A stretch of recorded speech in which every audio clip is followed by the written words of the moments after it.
받을 거면 조건 없이 받든가. 아니면 죽어라.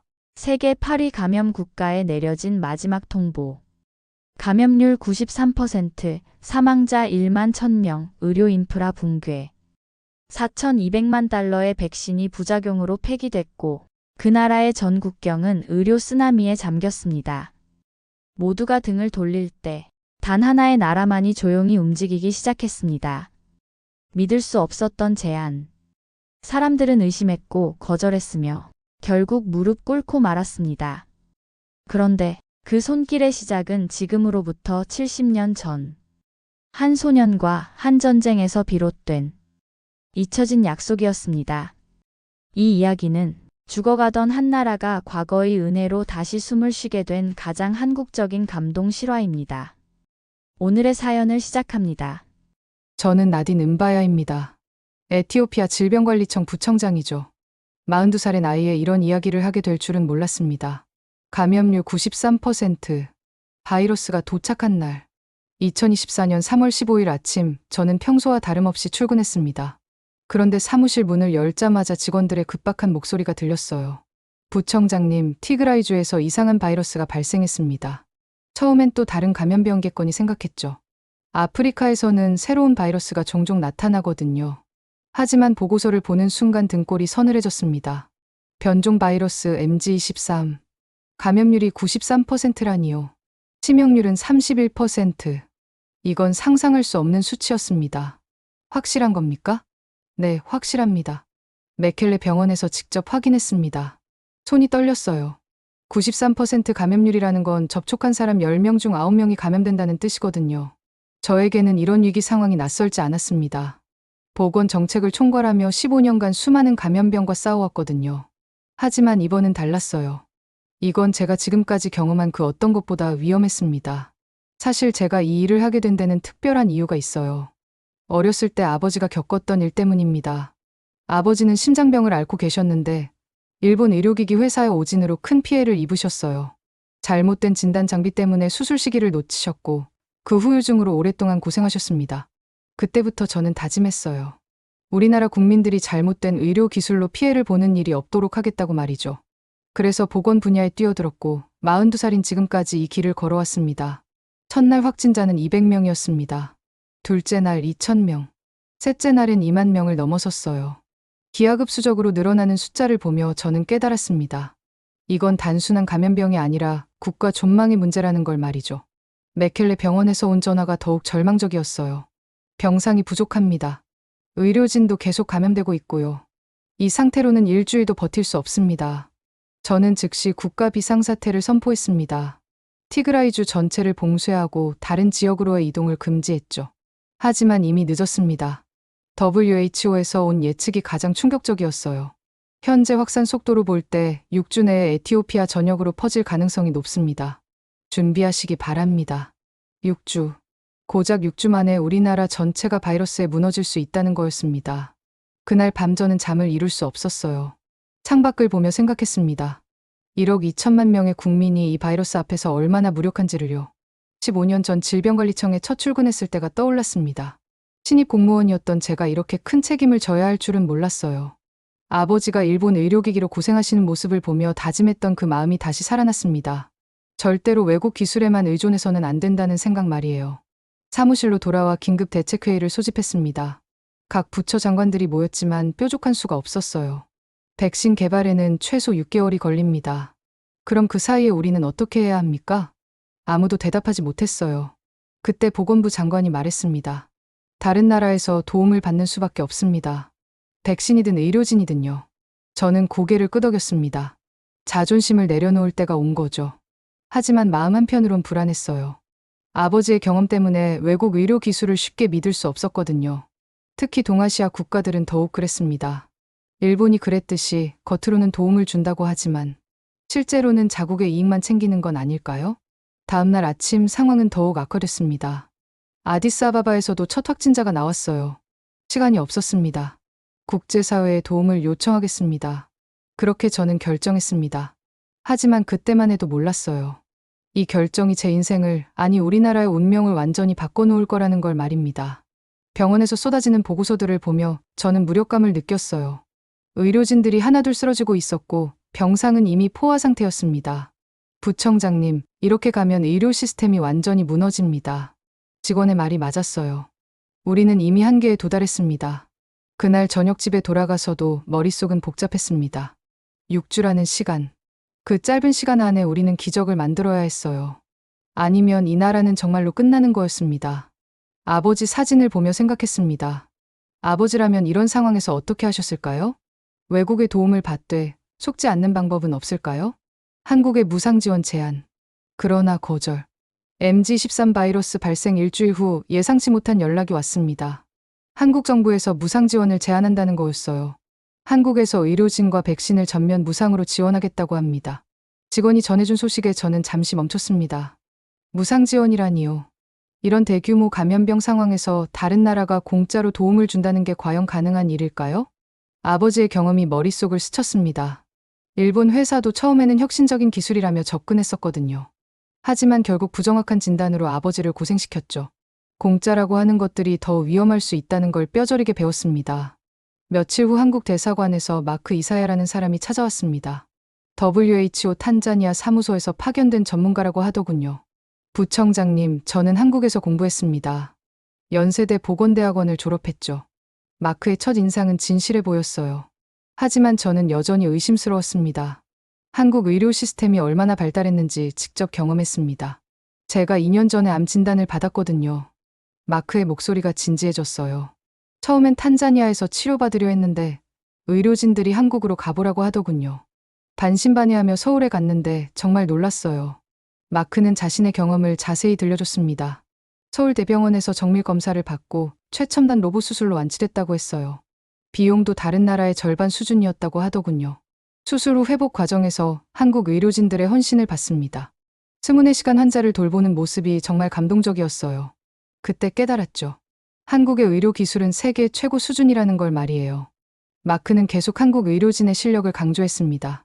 하지만 저는 쉽게 믿을 수 없었어요. 그런데 마크 씨, 한국이 에티오피아와 어떤 관계가 있나요? 왜 우리를 도우려고 하는 거죠? 마크는 잠시 망설이더니 말했어요. 부청장님은 강류부대에 대해 알고 계십니까? 강류부대요? 1950년 한국전쟁 때 에티오피아에서 파병한 부대입니다. 3,000명의 에티오피아 용사들이 한국을 위해 싸웠어요. 한국 사람들은 그 은혜를 절대 잊지 않고 있습니다. 저는 깜짝 놀랐어요. 그런 역사가 있었다니. 하지만 여전히 의심스러웠습니다. 마크 씨, 솔직히 말씀드리겠습니다. 공짜로 준다는 말이 더 무섭습니다. 우리는 외교적 빚을 질 여유가 없어요. 제 아버지가 일본 의료기기로 고생했던 일이 자꾸 떠올랐어요. 그때도 처음엔 혁신 기술이라며 좋은 조건을 제시했었거든요. 마크는 당황한 표정을 지었어요. 부청장님, 한국은 진심입니다. 지금 거절하면 돌이킬 수 없어요. 바이러스는 기다려주지 않습니다. 하지만 제가 어떻게 국민들에게 설명하겠어요? 공짜로 받은 백신에 문제가 생기면 누가 책임지나요? 저는 솔직한 심정을 털어놨어요. 아버지의 일 이후로 저는 외국 의료 기술에 대해 항상 신중했거든요. 하지만 저는 마음을 바꾸지 않았어요. 너무 많은 경험이 있었거든요. 특히 아버지가 겪었던 일 때문에 일본이든 한국이든 동아시아 국가들을 쉽게 믿을 수 없었습니다. 죄송하지만 다른 방법을 찾아보겠습니다. 마크는 아쉬워했지만 더 이상 강요하지 않았어요. 그 다음날 외교부에서 긴급회의가 열렸습니다. 각국의 지원 제안을 검토하는 자리였죠. 일본의 다카모토 바이오에서 백신 공급이 가능하다고 합니다. 외교부 장관의 말에 저는 관심을 보였어요. 다카모토 백신은 이미 아프리카 8개국에 공급된 검증된 제품입니다. 가나, 나이지리아, 케냐에서도 좋은 결과를 보였고요. 이건 달랐어요. 검증된 제품이라니까요. 공짜가 아니라 정당한 대가를 치르고 사는 거였습니다. 구체적인 성능 데이터가 있나요? 네, 임상시험에서 항체 형성률 90% 이상을 기록했습니다. 부작용도 0.1% 미만이고요. 숫자로 증명된 효과라니 이거야말로 신뢰할 수 있는 정보였어요. 가격은 어떻게 됩니까? 100만 도스에 4,200만 달러입니다. 비싼 금액이었지만 국가 존망이 걸린 상황이었어요. 에티오피아 정부가 정식으로 구매하는 거죠? 네, 정식 계약입니다. 일본 정부도 후원하고 있고요. 저는 이 제안이 더 믿음직스러웠습니다. 돈을 주고 사는 건 떳떳한 거잖아요. 누구에게도 빚지지 않는 거고요. 아버지가 겪었던 문제도 무료로 받은 시험 장비 때문이었는데 이번엔 정식으로 구매하는 거니까 책임도 명확하죠. 좋습니다. 일본 백신으로 진행하겠습니다. 회의가 끝난 후 마크에게 연락했어요. 마크 씨, 죄송합니다. 일본에서 백신을 구매하기로 했습니다. 마크는 한참 침묵했어요. 부청장님 정말 확신하십니까? 한국은 아무 조건 없이 도와주려고 했는데요. 조건 없는 도움이 오히려 부담스럽습니다. 우리는 우리 돈으로 해결하겠어요. 마크는 더 이상 말하지 않았어요. 하지만 그의 목소리에서 깊은 아쉬움이 느껴졌습니다. 만약 마음이 바뀌시면 언제든 연락 주세요. 한국의 제안은 계속 유효할 겁니다. 계약서에 서명하면서 저는 안도감을 느꼈어요. 드디어 해결책을 찾은 것 같았거든요. 4,200만 달러는 큰 돈이지만 국민의 생명과 바꿀 수 없는 거였습니다. 2주 후면 백신이 도착합니다. 일본 측 담당자의 말을 들으며 저는 희망을 품었어요. 2주만 더 버티면 되는 거였습니다. 그런데 그때는 몰랐어요. 이 결정이 얼마나 큰 실수였는지를요. 그리고 정말로 도움이 필요할 때 누가 진짜 친구인지도 말입니다. 밤늦게 사무실에서 보고서를 정리하며 저는 생각했습니다. 과연 제가 옳은 선택을 한 걸까요? 하지만 이미 계약서에 서명했습니다. 돌이킬 수 없었어요. 믿었던 일본 백신, 4,200만 달러짜리 재앙. 일본에서 백신이 도착한 날, 저는 정말 기뻤습니다. 100만 도스의 다카모토 백신이 아디스아바바 공항에 내려졌어요. 4,200만 달러를 주고 산 희망이었죠. 드디어 왔습니다. 직원들도 안도의 표정을 지었어요. 우리는 즉시 전국 병원에 백신을 배송했습니다. 첫 번째 접종은 의료진부터 시작했어요. 그들이 먼저 보호받아야 환자들을 치료할 수 있으니까요. 부청장님, 접종률이 빠르게 올라가고 있습니다. 하루에 5만 명씩 접종했어요. 국민들도 적극적으로 참여했습니다. 모두가 이 백신이 구원자라고 믿었거든요. 저도 마찬가지였어요. 정당한 대가를 치르고 검증된 백신을 구매했으니 당연히 효과가 있을 거라고 생각했습니다. 아버지의 일처럼 무료로 받은 게 아니라 4,200만 달러나 주고 산 거잖아요. 2주가 지났습니다. 항체 검사 결과가 나올 때였어요. 부청장님, 담당 의사의 목소리가 떨렸습니다. 항체 형성률이 22%밖에 안 됩니다. 뭐라고요? 저는 귀를 의심했어요. 22%라니요. 일본 측에서 90%라고 했는데 말이에요. 접종받은 사람 중 겨우 5분의 1만 항체가 생겼다는 거였습니다. 확실합니까? 네, 여러 번 확인했습니다. 그리고 의사는 말을 멈췄어요. 그리고 뭐죠? 부작용 사례가 급증하고 있습니다. 이미 1,800건이 넘었고요. 머리가 띵했습니다. 부작용까지 생긴다니요. 사망자는 없습니까? 9명입니다. 그 순간 저는 무너졌어요. 9명의 생명을 잃었습니다. 백신 때문에 말이에요. 병원 현장은 더욱 참혹했습니다. 백신을 맞은 사람들이 오히려 더 아프다고 호소했어요. 백신 맞고 더 아파졌어요. 열이 사흘째 안 떨어져요. 정부를 믿고 맞았는데 이게 뭡니까? 국민들의 원성이 쏟아졌습니다. 당연한 거였죠. 정부를 믿고 백신을 맞았는데 이런 결과가 나왔으니까요. 길거리에서는 시위가 시작됐어요. 정부는 책임져라. 4천만 달러 어디 갔나. 시위대 중에는 백신 부작용으로 고생하는 사람들의 가족도 있었습니다. 그들의 분노를 보며 저는 가슴이 찢어지는 듯했어요. 저는 즉시 일본 측에 연락했습니다. 이게 무슨 일입니까? 항체 형성률이 22%라니요. 계약서에는 90%라고 되어 있는데요. 일본 담당자의 대답은 황당했어요. 보관 상태에 문제가 있었을 겁니다. 콜드체인이 제대로 유지되지 않았을 가능성이 높습니다. 콜드체인은 완벽하게 관리했습니다. 우리가 무능하다고 생각하는 거예요? 그렇지 않습니다만 백신 자체에는 문제가 없습니다. 에티오피아 측의 관리 미숙일 가능성을 배제할 수 없습니다. 책임을 회피하는 모습이 역겨웠어요. 4,200만 달러를 받고도 이런 식으로 나오다니요. 그럼 환불해 주시겠어요? 계약서 조항에 따르면 배송 완료 후에는 환불이 불가능합니다. 완전히 당한 거였어요. 아버지가 일본 의료기기 회사에 당했을 때와 똑같은 패턴이었습니다. 언론에서도 거세게 비판하기 시작했어요. 정부의 무능으로 국민 세금 4천만 달러가 물거품이 됐다. 한국의 무상 지원을 거절하고 일본 백신을 선택한 게 화근이었다. 질병관리청 부청장은 책임지고 사퇴하라. 모든 비판이 정당했습니다. 저는 변명할 수 없었어요. 결국 저는 최악의 결정을 내려야 했습니다. 남은 백신 76만 도스를 전량 폐기하겠습니다. 3,100만 달러어치를 쓰레기통에 버리는 거였어요. 하지만 더 이상 국민들을 위험에 빠뜨릴 수는 없었습니다. 폐기하는 백신들을 보며 저는 무력감에 빠졌어요. 이 모든 게 제 잘못이었습니다. 한국의 무상 지원을 거절하고 일본 백신을 선택한 건 저였으니까요. 그날 밤 기자회견에서 저는 국민들에게 사과했습니다. 죄송합니다. 정부가 잘못 판단했습니다.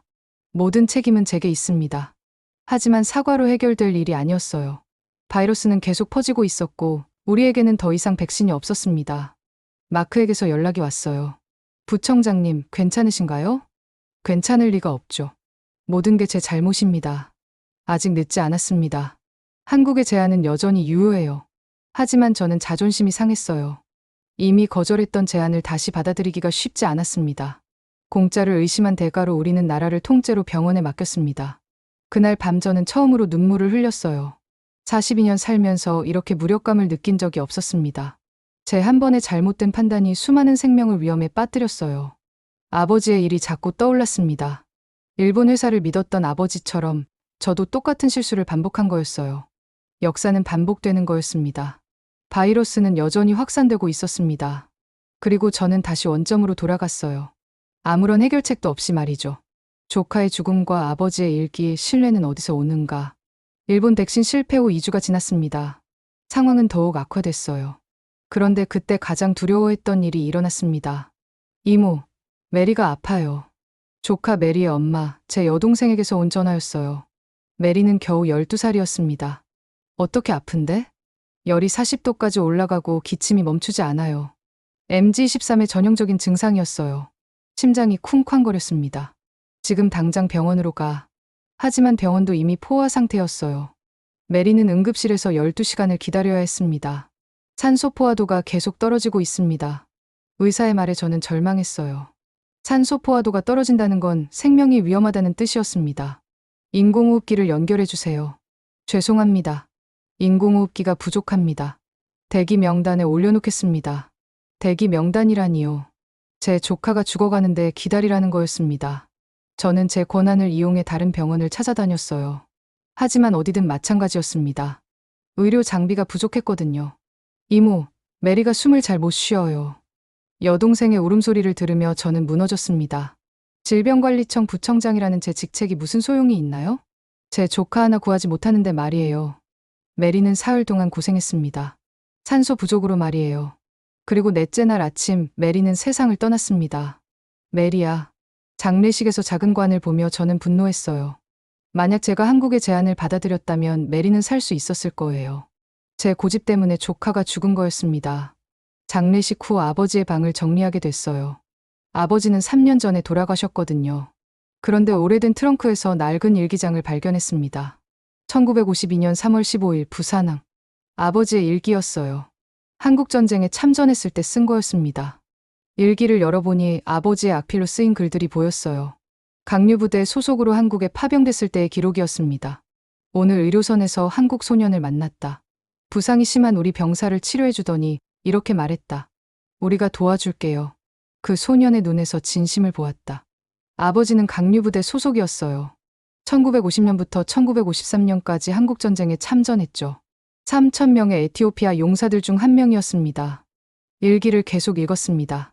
1951년 4월 23일 춘천에서 치열한 전투가 있었다.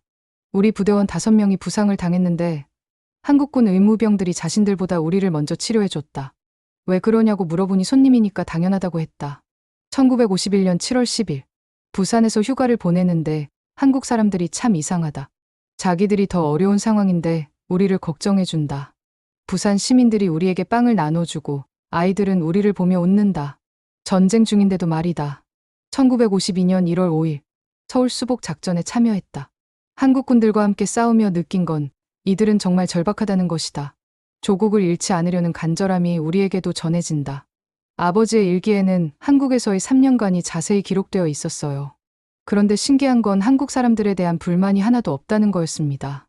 오히려 감사와 존경의 마음이 가득했어요. 그리고 마지막 장에 이런 글이 있었어요. 1953년 7월 27일 정전협정이 체결됐다. 한국을 떠나면서 다짐했다. 언젠가 저들이 어려우면 우리도 도와줘야겠다. 그게 친구 아닌가. 한국 사람들은 우리에게 형제라고 했다. 나도 그들을 형제로 생각한다. 아버지의 일기를 읽으며 저는 깨달았습니다. 한국과 에티오피아는 70년 전부터 연결되어 있었던 거예요. 제가 몰랐을 뿐이었습니다. 더 놀라운 발견이 있었어요. 일기 마지막 페이지에 작은 종이가 끼워져 있었는데 한국어로 쓰인 편지였습니다. 한국군 의무병이 아버지에게 준 거였어요. 편지에는 이런 내용이 있었습니다. 강류부대 형님들 덕분에 우리나라가 살았습니다. 언젠가 기회가 되면 은혜를 갚겠습니다. 70년 전 약속이 지금 현실이 되고 있었던 거였어요. 저는 그제서야 깨달았습니다. 마크가 말했던 강류부대 이야기가 진짜였구나. 한국 사람들이 70년 동안 기억하고 있었던 건 단순한 외교적 수사가 아니라 진짜 마음이었구나. 일기를 더 읽어보니 충격적인 내용이 나왔어요. 1960년 5월 10일. 아들 나딘이 태어났다. 저의 이름이었어요. 한국에서 배운 것을 이 아이에게도 가르쳐야겠다. 진정한 친구는 어려울 때 도와주는 사람이라는 걸 말이다. 1985년 3월 20일. 일본 의료기기 회사에서 새로운 심전도 기계를 무료로 테스트해보라고 했다. 의심스럽지만 해보기로 했다. 그 다음 페이지에는 아버지의 절망이 적혀 있었어요. 1985년 6월 15일. 일본 기계가 잘못 진단했다. 수술 시기를 놓쳤다. 무료라는 말에 속았다. 한국에서 배운 교훈을 잊었던 것 같다. 진정한 도움은 조건 없이 주는 것이라는 걸 말이다. 아버지도 일본 회사에 속은 후에 깨달으셨던 거였어요. 진짜 도움과 가짜 도움의 차이를 말이죠. 마크에게 전화를 걸었어요. 마크 씨, 시간이 있으신가요? 네, 부청장님. 무슨 일이신가요? 한국 사람들이 왜 우리를 도우려고 하는지 이제 알겠어요. 마크는 잠시 침묵했어요. 아버지의 일기를 읽었습니다. 강류부대에 대한 이야기가 나오더군요. 그러시군요. 한국 사람들은 강류부대를 기억하고 있습니다. 70년이 지난 지금도요. 그날의 손길이 지금도 이어지고 있는 거군요. 맞습니다. 그게 바로 진짜 동맹입니다. 저는 마침내 결심했어요. 한국 정부에 긴급 협력을 요청하고 싶습니다. 정말입니까? 네. 더 이상 망설일 수 없어요. 메리 같은 아이들이 더 죽어서는 안 됩니다. 마크의 목소리에서 안도감이 느껴졌어요. 한국 정부에 즉시 연락드리겠습니다. 그날 밤 저는 아버지의 일기를 다시 읽었습니다. 70년 전 부산에서 한국 소년이 한 말이 계속 떠올랐어요. 우리가 도와줄게요. 그 약속이 지금도 살아있었던 거였습니다. 그리고 아버지가 마지막에 깨달았던 것처럼 진정한 도움은 조건 없이 주는 거였어요. K1호의 등장, 조건 없는 도움. 한국에 긴급 협력을 요청한 지 72시간 만에 기적이 일어났습니다. 아디스아바바 공항에 대형 수송기 5대가 착륙했어요. 한국 의료진 127명이 내렸습니다. 그들과 함께 K백신 140만 도스, 음압병동 사기도 도착했어요. 이 모든 게 정말 무료인가요? 한국 의료진 단장에게 물었습니다. 네, 모든 비용은 한국 정부가 부담합니다. 걱정하지 마세요. 믿을 수 없었어요. 일본 백신 100만 도스에 4,200만 달러를 썼는데 한국은 더 많은 백신과 의료진을 공짜로 보내준 거였습니다. 한국 의료진들의 움직임은 정말 빨랐어요. 도착한 당일에 음압병동을 설치하기 시작했습니다. 이거 몇 시간이면 설치되나요? 12시간 정도면 충분합니다. 정말 12시간 만에 최첨단 음압병동이 완성됐어요. 에티오피아에서는 상상할 수 없는 속도였습니다. K백신 접종도 즉시 시작됐어요. 일본 백신과는 접종 방법부터 달랐습니다. 이 백신은 mRNA 기반입니다. 효과가 빠르게 나타날 거예요. 한국 의사의 설명을 들으며 저는 희망을 품었어요. 하지만 한편으론 불안했습니다. 일본 백신도 처음엔 좋다고 했거든요. 혹시 부작용은 없나요? 한국에서 이미 2천만 명이 접종받았습니다. 부작용률은 0.01% 미만이에요. 실제 데이터를 보여주니 안심이 됐어요. 일주일 후 첫 번째 항체 검사 결과가 나왔습니다. 항체 형성률 91%입니다. 정말입니까? 네, 확실합니다. 부작용도 거의 없고요. 91%라니요. 일본 백신의 22%와는 비교할 수 없는 수치였습니다. 더 놀라운 건 치료 효과였어요. 한국 의료진이 투입된 병원에서는 사망률이 60%나 감소했습니다. 어떻게 이런 결과가 가능한가요? 한국의 K방역 시스템을 적용했습니다. 조기 발견과 신속한 치료가 핵심이죠. 한국 의료진들은 24시간 교대로 환자를 돌봤어요. 쉬는 시간도 없이 말이에요. 왜 이렇게까지 하시는 거예요? 한국 의사에게 물었습니다. 우리는 같은 편입니다. 70년 전에도 그랬고 지금도 마찬가지예요. 그 말에 저는 감동했어요. 70년 전의 인연을 여전히 기억하고 있었던 거였습니다. 한 달 후 통계가 나왔어요. 한국 의료진이 활동하는 지역에서는 확진자가 70% 감소했습니다. 정말 기적 같은 일이었어요. 하지만 저는 여전히 의심스러웠어요.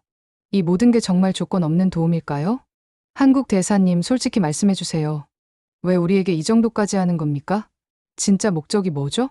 한국 대사는 잠시 생각하더니 말했어요. 1951년 당신들이 우릴 위해 싸웠죠. 이건 빚이 아닙니다. 기억입니다.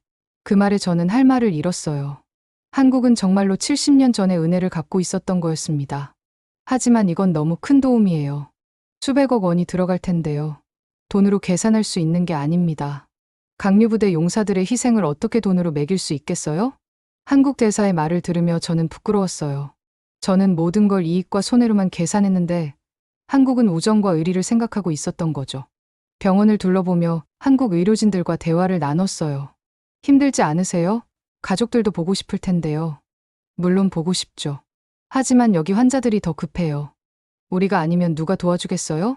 그들의 헌신적인 모습을 보며 저는 깨달았습니다. 이게 바로 진짜 의료진의 모습이구나. 국경도 이익도 상관없이 오직 생명만을 생각하는 거구나. K백신 접종률이 올라가면서 에티오피아 전체 상황이 호전되기 시작했어요. 신규 확진자가 급격히 줄어들었습니다. 이 속도라면 2개월 안에 집단 면역이 가능할 것 같습니다. 한국 방역 전문가의 말에 저는 기뻤어요. 드디어 터널 끝에 빛이 보이기 시작한 거였습니다. 그런데 놀라운 소식이 더 있었어요. 부청장님, 인근 5개국에서도 한국의 의료 지원을 요청했습니다. 어떤 나라들인가요? 케냐, 우간다, 탄자니아, 수단, 남수단입니다. 모두 에티오피아의 성공 사례를 보고 요청한 거예요. 한국의 K의료가 동아프리카 전체로 확산되고 있었던 거였습니다. 그날 밤 마크와 함께 병원을 돌아보며 대화를 나눴어요. 마크 씨, 한국은 정말 대단한 나라군요. 그렇죠. 저도 한국에서 치료받으면서 깨달았어요. 그들은 정말 환자를 가족처럼 돌봐줍니다. 처음에 제가 거절했을 때 어떤 기분이었어요? 아쉬웠죠. 하지만 이해했어요. 신뢰는 하루아침에 쌓이는 게 아니니까요. 마크의 말이 맞았어요. 신뢰는 시간이 걸리는 거였습니다. 그런데 한국은 70년이라는 긴 시간을 기다렸던 거였어요. 한국 의료진들을 보며 저는 생각했습니다. 이들은 정말 특별한 사람들이구나. 돈도 명예도 바라지 않고 오직 생명을 구하는 일에만 집중하고 있구나. 그리고 저는 확신했어요. 이번 위기를 통해 에티오피아와 한국의 우정이 더욱 깊어질 거라는 걸 말이죠. 다시 살아난 이름 강류. 한국 의료진이 활동한 지 6주가 지났습니다. MG13 바이러스 확산세가 눈에 띄게 줄어들었어요. 그런데 그때 우연한 발견을 하게 됐습니다. 메켈레 병원을 시찰하러 갔을 때였어요. 오래된 병원 건물 복도를 걷다가 벽면에 붙은 낡은 기념패를 발견했습니다. 강류부대 의료지원 기념 1951년. 에티오피아어와 영어로 쓰여 있었어요. 70년 전에 만들어진 거였습니다. 이게 여기 있었군요. 한국 의료진 중 한 명이 저 옆에서 말했어요. 알고 계셨어요? 네, 강류부대는 한국에서 매우 유명합니다. 우리 역사책에도 나와요. 저는 놀랐어요. 우리가 잊고 있던 이름을 한국은 아직도 기억하고 있었던 거였습니다. 한국에서는 강류부대를 어떻게 기억하고 있나요? 6.25 전쟁에서 함께 싸운 형제의군으로 기억하고 있어요. 특히 강류부대의 용맹함은 전설처럼 전해져 내려옵니다. 그 말을 들으며 저는 가슴이 뭉클해졌어요. 우리는 잊었던 이름을 한국 사람들은 70년 동안 기억해왔던 거였습니다. 기념패를 자세히 살펴봤어요. 아버지의 이름도 있었습니다. 아버지. 아버지가 이 병원에서 한국 부상병들을 돌봤던 거였어요. 70년 전 이 자리에서 말이죠. 마크가 다가왔습니다. 의미 깊은 발견이네요. 우리가 잊은 이름을 한국은 아직도 기억하고 있었어요. 그게 바로 진짜 동맹입니다. 시간이 흘러도 변하지 않는 것 말이에요. 그날 저녁 한국 의료진과 함께 기념패 앞에서 작은 기념식을 열었어요. 70년 전 강류부대와 한국군이 함께했던 것처럼 지금도 우리는 함께 바이러스와 싸우고 있었습니다. 강류부대 선배님들께 감사드립니다. 한국 의료진 단장이 기념패 앞에서 격려했어요. 그 모습을 보며 저는 눈물이 났습니다. 그 후 놀라운 소식들이 연달아 들어왔어요. 부청장님, 케냐에서 한국 의료 지원 요청이 왔습니다. 우간다도 마찬가지고요.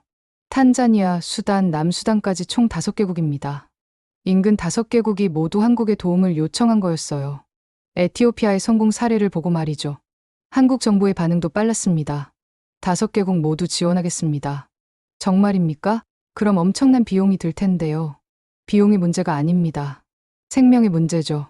한국의 이런 태도에 저는 감탄했어요. 정말 조건 없는 도움이었습니다. 2주 후 동아프리카 6개국 보건장관 회의가 열렸어요. 아디스아바바에서 말이죠. 한국의 K의료 시스템을 도입합시다. 케냐 보건장관의 제안에 모든 장관들이 동의했어요. 강류한 빛 동아프리카 방역연합을 만들어 보면 어떨까요? 제가 제안했습니다.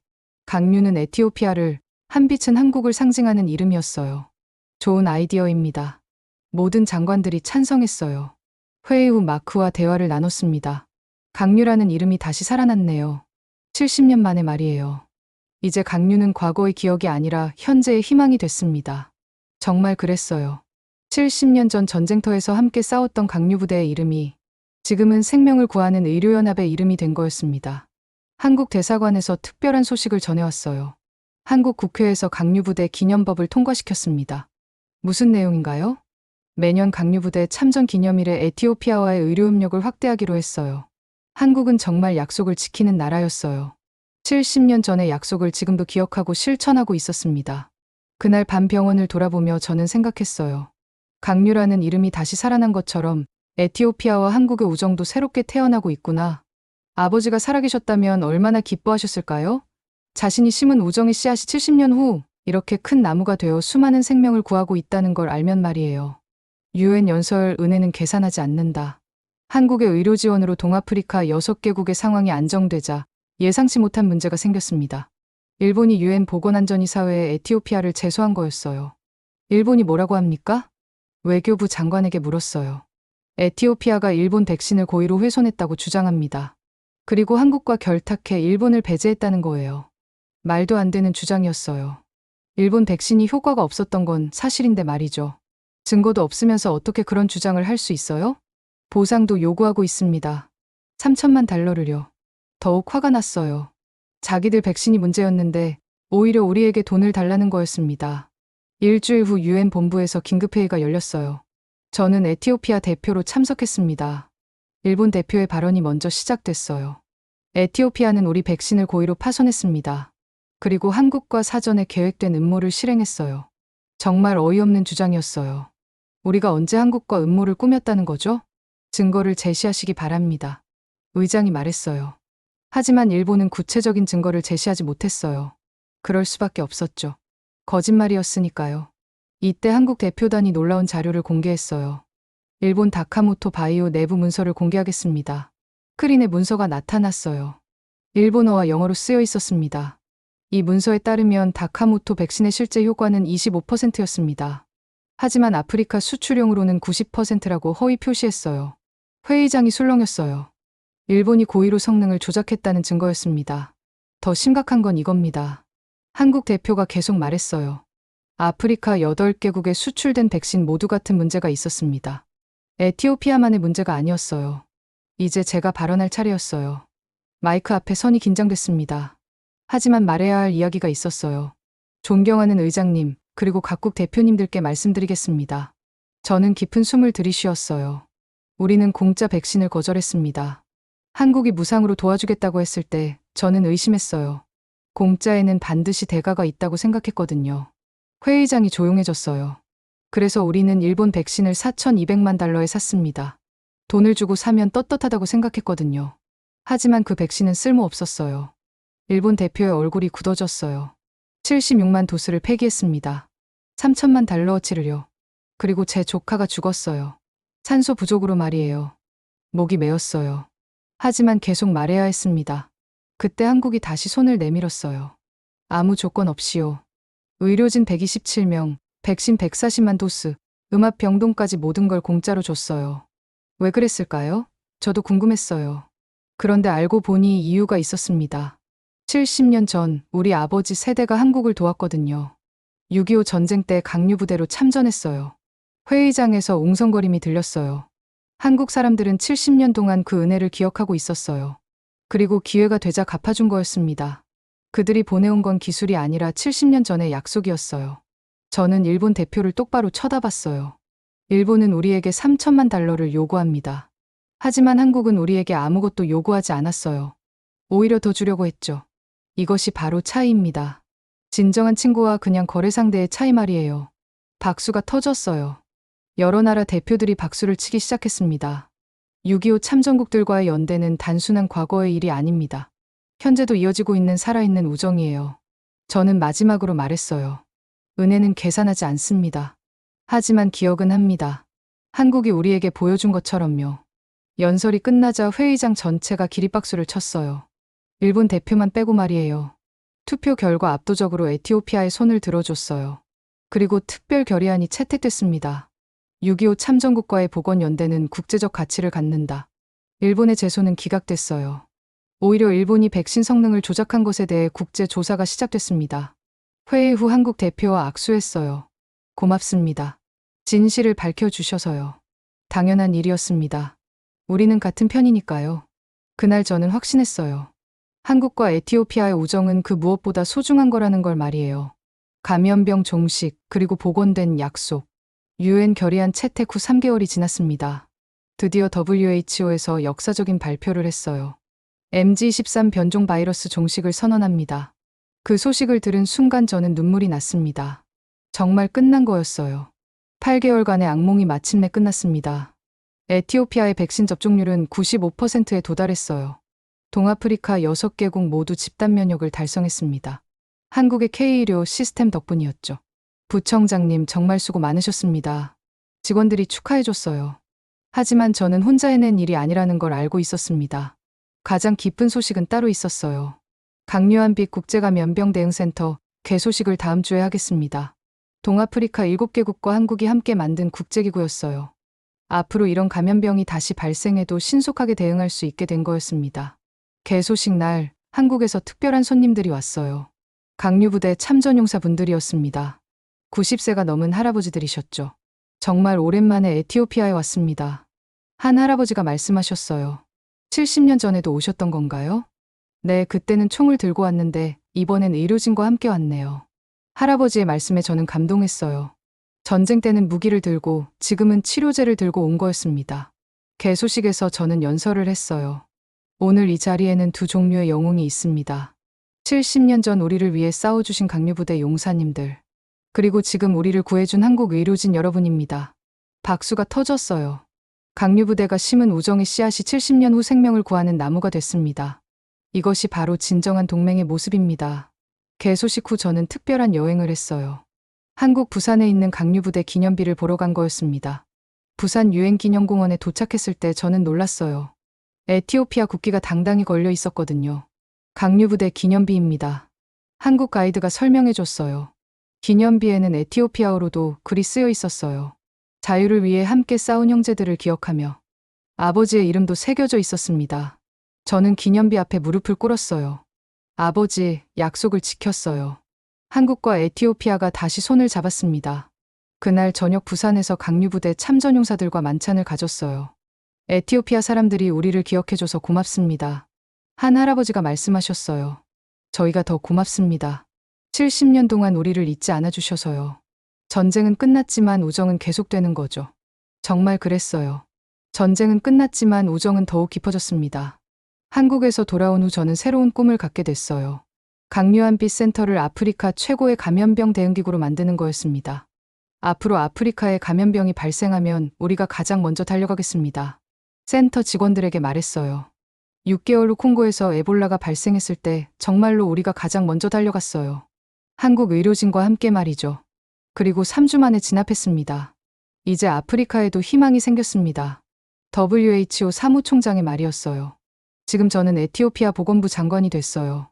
그리고 매년 강류부대 참전 기념일에는 반드시 한국을 방문합니다. 감사 인사를 드리기 위해서요. 어제 기자가 물어봤어요. 한국의 가장 고마운 점이 뭔가요? 저는 이렇게 답했습니다. 한국 의료진 없었으면 우리나라는 끝났었을 겁니다. 그리고 그들은 아무것도 요구하지 않았어요. 그 공짜는 70년 전에 우리가 먼저 건넸던 손이었습니다. 70년 전 아버지가 부산에서 만난 소년이 우리가 도와줄게요라고 했던 그 약속. 그 약속이 지금도 살아있습니다. 그리고 앞으로도 계속될 거예요. 이것이 바로 진정한 우정입니다. 시간이 흘러도 변하지 않고 이익을 계산하지 않는 우정 말이에요. 한국과 에티오피아가 보여준 70년간의 아름다운 이야기입니다. 오늘 사연은 여기까지입니다. 여러분, 우리는 잊지 않았습니다. 폐허 위에 서서 굶주림과 절망 속에서 손 내밀어준 그 나라의 이름을요. 그래서 한국은 백신을 팔지 않았고 대가를 묻지 않았습니다. 그저 묵묵히 필요한 것을 건넸고 생명을 살리는 기술을 보냈으며 아무런 조건 없이 그날의 은혜에 답했습니다. 누군가는 그것을 정치라 말했지만 우리는 압니다. 이건 계산이 아니라 기억입니다. 대한민국. 그저 잘 사는 나라가 아닙니다. 받은 은혜를 잊지 않고 받은 만큼 다시 돌려주는 품격 있는 나라, 그리고 진짜 강한 나라입니다. 지금까지 자랑스러운 대한국인 감동 더보기 다정이었습니다. 오늘 사연에 대한 여러분의 생각을 댓글로 남겨주세요. 오늘도 우리 구독자님들의 가정에 따뜻한 행복이 가득하시길 진심으로 바라겠습니다. 긴 영상 끝까지 시청해 주셔서 정말 감사합니다. 내일 더 좋은 이야기로 찾아뵙겠습니다. 감사합니다.